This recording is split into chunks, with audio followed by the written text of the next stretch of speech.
Hey friends, welcome back to another Budget With Me video.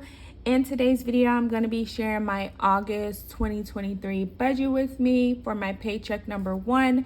So if you want to see how I am budgeting my bi-weekly paycheck for the month of August using a zero-based budget and the budget by paycheck method, then just go ahead and keep watching today's video.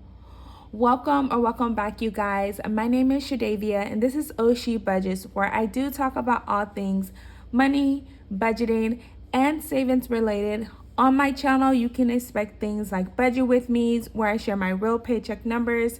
I do some cash envelope stuffings, savings challenges, and I also give you guys debt and savings updates on my own personal financial journey. So if any of that is financial content or budgeting content you're into, do me a favor and go ahead and give today's video a thumbs up. Make sure you subscribe to the channel and don't forget that notification bell so you never miss the next time I post. Now, as I mentioned, today's budget with me is going to be for my August paycheck number 1, since I am paid on a bi-weekly basis. As always, these are my real paycheck numbers that I share in each budget with me video. And just a quick disclaimer, if you're new to my channel, yes, I do pay for things like mortgage, insurance, phone bill, etc. But a lot of my bills are automated, and so when I do receive my bi-weekly paycheck deposited into my account, there's only a certain amount of bills that I actually need to manually budget for.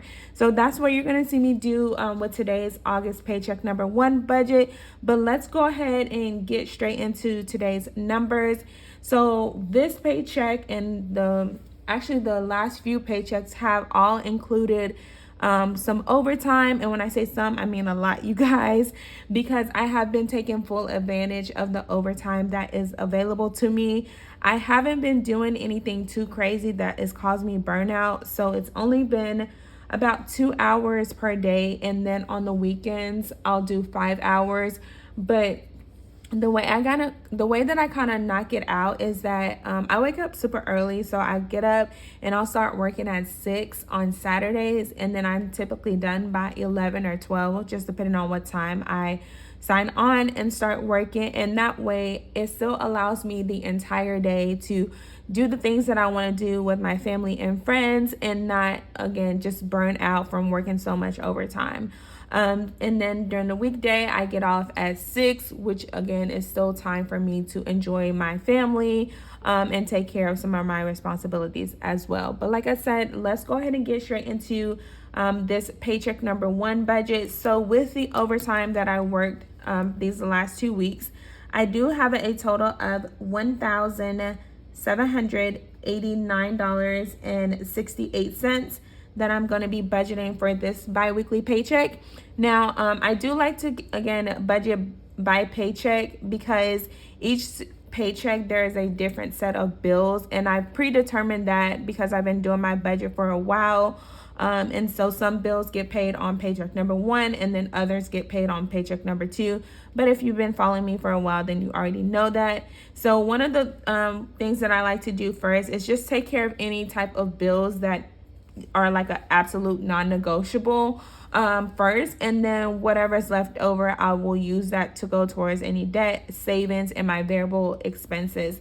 So the first bill that get paid on every bi-weekly paycheck is my car note. I do currently have a car loan, and that bi-weekly payment that I make is $249.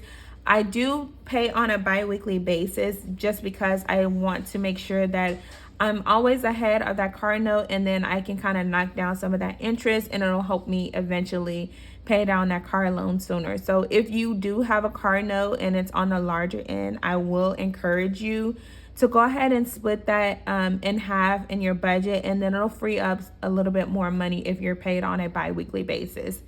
The next bill that I'm actually budgeting for on this August paycheck number 1 is my light bill, you guys. Now, last month I had a light bill of about $330.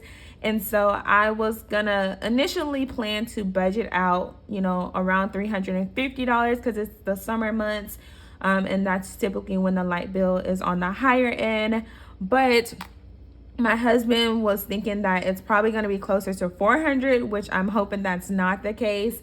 But I am in Texas, and I think for the next few days it's gonna be over 100 degrees. So it's super, super hot in Texas. And if you're in Texas, you definitely know. So I'm gonna go ahead and budget out $200 with the anticipation of the light bill being around 400. Now, the way that I budget for my light bill is that on my second paycheck of August, let's just say my light bill is $350. I've already set aside $200 for my August paycheck number 1. And so on my August paycheck number 2, I'm just gonna have to take $150 from that budget. And I've been doing that for a while because it helps me balance out those larger bills.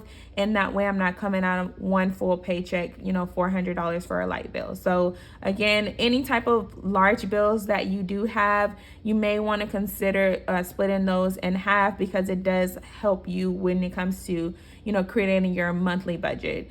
The next two bills that I have are just some phone storage. So I do pay for storage for myself and my daughter. And so my storage is $9.99, and then my daughter's is just 99 cents. And so from that, $17.89.68 is what we started with in our budget. And then again, I took care of my bills first. And you guys can see I don't have a lot of extra bills, I guess you can say. And that's because like I tell you guys, I've really took the time to kind of minimize my expenses. I have a lot of the same common bills that you have. The difference is I just don't have like a ton of subscriptions that I'm paying for, memberships, things like that I really don't need. I want to say a minimalistic, but not even minimalistic. I definitely live within my means. And so as my income has increased over the last year, I've been able to maintain my budget just by sticking with the same plan and just getting rid of anything that doesn't serve me purpose. So with the $1,329.70 left, I'm going to go ahead and put some money back towards my debt. And that is going to be $129. And I'm going to then $129. So then I'm going to be left with $1,200.70. And that is where, this is where in my budget, I decide what's going to go in my cash envelopes and what's going to go in my savings. Now, for my cash envelopes, this is my variable expenses. So these are things that I spend cash or money on a weekly or daily basis. Whatever this budget is, that is what I stick to. And if I need to make adjustments, then I will do that on my next bi-weekly paycheck. So again, for my savings, I have my $10,000 savings goal, which I am so close, you guys, to reaching that goal, but also my sinking funds as well. So starting with these variable expenses, if you've been following the channel, then you know I am a family of 5, but I've been able to maintain a $100 grocery budget, you guys. I need to get back to meal planning and showing you guys what we're having for the week. But just to kind of give you guys a little backstory, I'm a family of 5. I have 3 children. It's myself and my husband. 1 week I'll pay for groceries. The next week he pays for groceries. Typically what we will do for lunches, we have leftovers, you guys. So the meals that we plan for the week, we're always considering, okay, what's going to be left over. So a lot of times we don't have to buy lunch because we're going to be eating leftovers. If we do have breakfast, a lot of time it's like oatmeal, waffles, eggs, things that are really inexpensive, and then we can just rotate that as well. We do shop on a weekly basis because I found that shopping on a weekly basis helps us stay within our budget. We don't overeat, and like I said, ultimately it just helps us realize like, okay, this is what we have to work with versus us going to the store buying $200 groceries at a time and then eat it all in the first week. So that has been, like I said, working for my family of 5. I know I get that question a lot, but that is what our grocery budget has been, and we are comfortable with keeping it at that for now. So that's $100 that's going towards groceries for this August paycheck number 1. Then I have my gas, which is my vehicle. I do work from home So one fill up, which is about $60 for me, is what I'm gonna budget for my August paycheck number one. Then I have my household, you guys, and household is very self-explanatory. So anything that we need for the household that can fit within my budget for the next 2 weeks. So it doesn't cover everything. I always say that because when you guys see how much I'm gonna put in there, you're gonna be like, what is that gonna cover? It doesn't cover everything, you guys, but I do already have $20 left over from my last paycheck budget. So I'm just gonna add $10 here for household.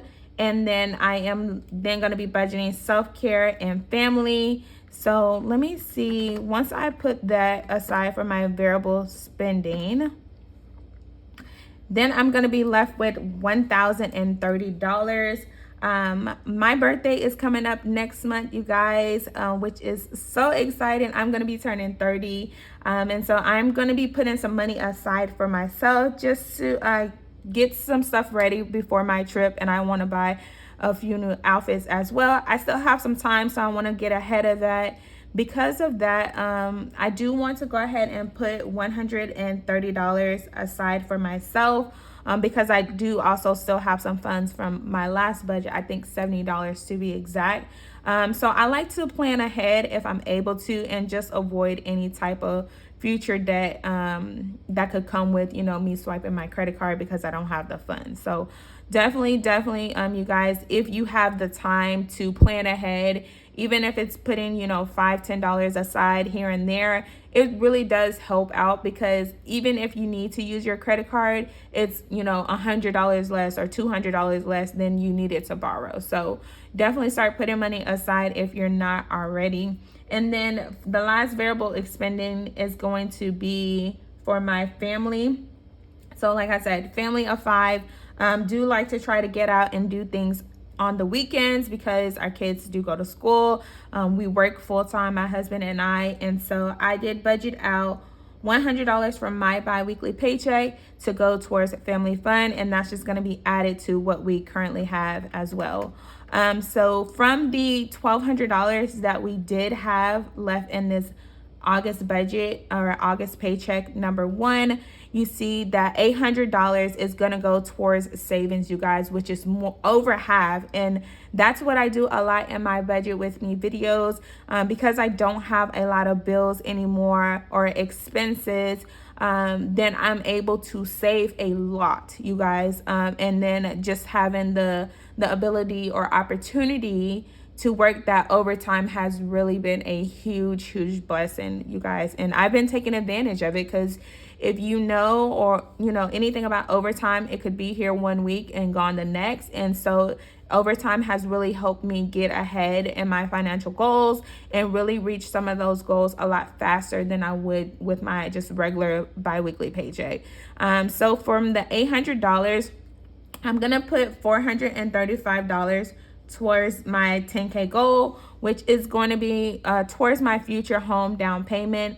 I did the numbers last month, and that is kind of where I need to be to reach that goal by the end of August 2023. But if you guys have been following that journey, then you know the goal was just to finish by December, you guys. So we are way ahead of the game with reaching that 10K goal, and I can't wait. I'll tell you guys what I plan on doing next once I reach that goal.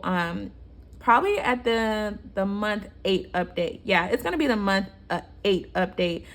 So $435 again for that 10K goal, and then the rest of this $365 is gonna go towards my sinking funds, which a hefty amount is going to go towards my upcoming vacation for my birthday. And then I need to put money aside for a few other things, but I'll talk more in details about that and probably a sinking funds video.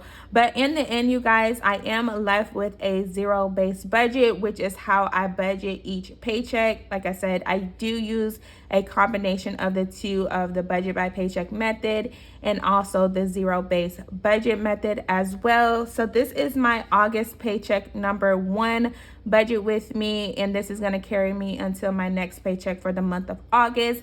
If you made it all the way to the end of today's video, make sure you guys give it a thumbs up. Let me know how your August budget is going so far.